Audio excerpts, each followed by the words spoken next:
নাহিদ ইসলাম বলেছেন বিএনপি নাকি চায় নাই, আমরা তো সেটা জানি না, আমাদের সাথে তো বলেন নাই সেই সময় যে বিএনপি চায় না, আপনারা কি চান কিনা? বিএনপি না চাইতো আমরা সবাই মিলে জাতীয় সরকার পক্ষে দাঁড়াতাম। বিএনপির তো রাজনৈতিক ঘোষণা আছে, তারা ক্ষমতা এলে জাতীয় সরকার করবে। তো নির্বাচনের পরে জাতীয় সরকার হলে, এখন জাতীয় সরকার করলে তো বিএনপির সমস্যা থাকার কথা না। কাজে আপনারা বলেছেন এটা কি আপনাদের বক্তব্য না বিএনপির বক্তব্য, সেটা তো আমরা জানি না। আবার 111-এর কথা বলেছেন, 111-এর সবচেয়ে ভুক্তভোগী বিএনপি, সেই বিএনপি 111 ডাইকে কি আনবে? তাহলে 111-এর কথাটা কেন আসতেছে? ওই যে সেই বাঘ আসে গল্পের মতো, আসে বলে প্রথম দিকে কেউ রেসপন্স করে না, যখন আসে তখন আর কেউ খোঁজ রাখে না। এই যে 111 নিয়ে আলোচনা হচ্ছে, এই 111 কিন্তু আপনারাই ডেকে আনবেন।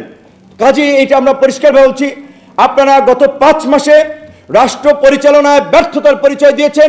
অনতিবিলম্বে উপদেষ্টা পরিষদ পুনর্গঠন করেন এবং সমস্ত রাজনৈতিক দল, আন্দোলনের অংশীজন, নাগরিক সমাজ সহ সবার সাথে আলাপ আলোচনা করে জাতীয় ঐক্য এবং সংহতির মাধ্যমে আগামীর বাংলাদেশ বিনির্মাণে জাতীয় সরকার গঠন করেন। আপনারা নাম দিয়েছেন অন্তর্বর্তীকালীন সরকার, ওইখানেই সরকারের পাইন মেরে দিয়েছেন অন্তর্বর্তী নাম দিয়েই খাইছেন। অন্তর্বর্তী নাম হচ্ছে জাতীয় সরকার, সর্বদলীয় সরকার। ঠিক, আপনারা করেন নাই। আপনারা ভেবেছিলেন যে খুবই সহজ, আপনারা সবাই মেনে নেবে, আজীবনের জন্য সাপোর্ট দেবে, বছরের পর বছর থাকবেন। কিন্তু দেখেন 5 মাস যেতে না যেতেই সরকার এবং রাজনৈতিক দল, সবাই না হয়তো কিছু কিছু রাজনৈতিক দল মুখোমুখি হয়ে দাঁড়াচ্ছে। এখন এই অবস্থা যদি চলতে থাকে তাহলে আওয়ামী লীগকে নিষিদ্ধ করা লাগবে না। আওয়ামী লীগ এই আপনাদের এই ঝগড়াঝাটি, এই বিভাজনে আওয়ামী লীগের পুনর্বাসনের সুযোগ করে দিবে। আওয়ামী লীগকে নিষিদ্ধ করবেন কোন সময়? এখন তো নিজেরা লেগে গেছেন। এইটা কি প্রত্যাশিত ছিল? কাজে এখন আমরা ইউনূস সরকারকে বলবো, আমি জানি তারা করবে না, দাবি মানবে না, কিন্তু আমরা জনগণের কাছে পরিষ্কার থাকার জন্য আমাদের অবস্থানের পক্ষে আমরা এখনো বক্তব্য দিয়ে দেবো। আমরা মনে করি নির্বাচন যদি আগামী বছর ডিসেম্বরে হয় কিংবা পরবর্তী জুন জুলাই হয়, জাতীয় সরকার ছাড়া কোনোভাবে এই সংস্কার বাস্তবায়ন সম্ভব নয়। ইউনূস স্যার বিজয় দিবসের ভাষণে যেটা বলেছিলেন, সংস্কার কমিশনের প্রস্তাবনার পরে একটা জাতীয় ঐক্যমত্য সৃষ্টি করার জন্য কমিশন হবে, তিনি সেই কমিটির চেয়ারম্যান হবেন। তো আমরা অনুরোধ করব, আপনারা এখনো যেই রাজনৈতিক দল জাতীয় সরকারে যাবে না, তারা জনগণ তাদের বিষয়ে সিদ্ধান্ত নেবে। জনগণ কাউকে এককভাবে ক্ষমতায় দেখতে চায় না, জনগণ কাউকে মসনদে বসাতে চায় না। জনগণ রাষ্ট্র ব্যবস্থার পরিবর্তন চায়, রাষ্ট্র সংস্কার চায়, রাষ্ট্রকে নতুনভাবে বিনির্মাণ করতে চায়, আর সেটার জন্য জাতীয় সরকারের বিকল্প নাই। এই সরকারকে ঘিরে আমাদের সকলের যে প্রত্যাশা ছিল সেটা বড় রকমের হোঁচট খেয়েছে। এবং এটা এই সরকার প্রধান আমাদের সকলের শ্রদ্ধেয়, আমরা সম্মান করি। স্বাভাবিকভাবেই বাংলাদেশের একমাত্র নোবেল বিজয়ী একজন ব্যক্তি, আর একজন বিজয়ী আগামী 50 বছরে পায় কিনা আমরা জানি না। আমরা একজন পেয়েছিলাম, তার প্রতি আমাদের সেই আনকন্ডিশনাল সমর্থন, শ্রদ্ধা, ভালোবাসা ছিল। কিন্তু দুঃখজনক যে তার ভূমিকাতে আসলে আমরা হতাশ, আমরা মর্মাহত। জাতি তাকে এই জাতির সংকটকালীন সময়ে নেতৃত্বের ভার তুলে দিয়েছেন, কিন্তু তিনি দক্ষতার পরিচয় দেননি। তিনি জাতির পাল সঠিকভাবে বুঝতে পারেন নাই, যেটা তার ইন্টারভিউতে নিউজের সম্পাদক জনাব নুরুল কবিরের সাথে 40 মিনিটের ইন্টারভিউটা যদি আপনারা দেখেন, বুঝতে পারবেন যে রাষ্ট্র পরিচালনার, দেশ পরিচালনার ন্যূনতম প্রস্তুতি কিংবা চিন্তা ভাবনা আমাদের শ্রদ্ধেয় স্যারের দায়িত্ব নেওয়ার পূর্বে কিংবা দায়িত্ব নেওয়ার সময় বোধহয় চিন্তা ভাবনা করেন না। এবং গত কয়েক মাসের তার সরকারের যে মুভমেন্ট এবং তার সরকারের যে ভূমিকা, সেটা জন আকাঙ্ক্ষার বিপরীত। আমরা ফ্যাসিবাদের বিরুদ্ধে লড়াই সংগ্রাম করে রক্ত দিয়ে, জীবন দিয়ে এই পরিবর্তন এনেছি। এই পরিবর্তনের পরে আমাদের প্রধানতম দাবি ছিল এই শান্তিপূর্ণ ছাত্র আন্দোলনে, ছাত্র জনতার অভ্যুত্থানে যারা হামলা চালিয়েছে, গুলি চালিয়েছে, হত্যা চালিয়েছে, তাদের বিচার করা, তাদেরকে গ্রেপ্তার করা, তাদের বিরুদ্ধে যথাযথ ব্যবস্থা নেওয়া। কিন্তু গতকালকে আপনারা ইন্ডিয়ার একটি পত্রিকায় সাবেক স্বরাষ্ট্রমন্ত্রী, এই ফ্যাসিবাদের অন্যতম মাস্টারমাইন্ড আসাদুজ্জামান খান কামালের ইন্টারভিউ শুনেছেন। 5 তারিখের পরে 6-7 তারিখ পর্যন্ত তিনি দেশে ছিলেন, তারপরে নিরাপদে পালিয়ে গেছেন। এই সরকারের এই 5 মাসেও এই ফ্যাসিস্ট রেজিমের সাথে সংশ্লিষ্ট অনেক শীর্ষ নেতৃবৃন্দ রাষ্ট্রীয় প্রোটোকল নিয়ে তারা নিরাপদে পালিয়ে গিয়েছেন। সরকারের যারা উপদেষ্টা পরিষদ, গোয়েন্দা সংস্থা থেকে শুরু করে আইন শৃঙ্খলা বাহিনী যারা কাজে নিয়োজিত, তারা টেরও পান নাই, পেয়েছেন, তারা জানতেন, কিন্তু তারা ব্যবস্থা নেন নাই। এই ধরনের বিপ্লবের পরে যেটা হয়, স্বাভাবিকভাবেই সরকারি চাকরি থেকে শুরু করে সচিবালয়, বিভিন্ন জায়গায় প্রয়োজনে রাতারাতি আপনার কয়েক হাজার মানুষকে স্যাক করা, তাদেরকে চাকরিচ্যুত করা। কয়জন মানুষকে চাকরিচ্যুত করেছে, কয়জন মানুষের বিরুদ্ধে ব্যবস্থা নিয়েছে, আবার ব্যবস্থা নিবে কি? ব্যবস্থা নিতে গেলে দেখা যায় বিভিন্ন রকমের তদবির, সুপারিশ।